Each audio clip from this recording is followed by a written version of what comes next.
আসসালামু আলাইকুম গাইজ। তো আমি আমার ছোট ভাইকে খুঁজতেছি, কিন্তু তাকে কোনোভাবে পাচ্ছি না। তার মোবাইলটাই যে চার্জে রেখে গেছে। সে 3 মাস যাবৎ হ্যামস্টারে কাজ করতেছে। আজকে পেমেন্ট দেওয়ার কথা, কিন্তু সে মনে হয় বড় লোক হয়ে গেছে, যার কারণে তাকে খুঁজে পাচ্ছি না।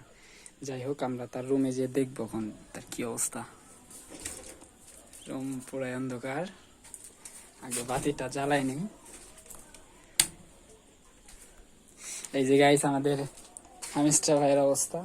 3 মাস যাবত ট্যাপ করতে করতে মনে হয় বড় লোক হয়ে গেছে, লেগে যে হয়ে রয়েছে। দিয়ে কি অবস্থা এ ভাই কি অবস্থা ভাই তোমার? ভাই কি হয়েছে?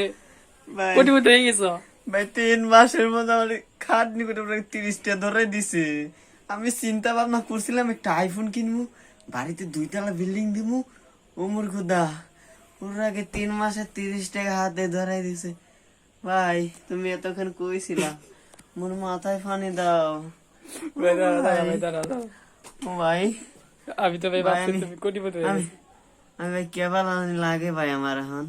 ওর আগে 30 টাকা আমি আইফোন কিনবো, বিয়া করবো, গাড়ি উঠামো, বাড়ি উঠামো, ল্যাম্বরগিনি, বিদেশ আমি পিকনিক যাবো, ট্যুর দিব, চিন্তা ভাবনা করছি ভাই।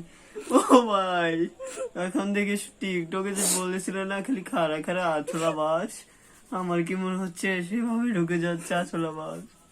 ঢুকে যায় না ভাই, তো ঢুকে গেছে, সমস্যা নেই ভাই। পরবর্তীতে আবার অন্য ভাই কোনো আর কিছু কাজ হবে। হইতো না ভাই, আমি শেষ ও ভাই।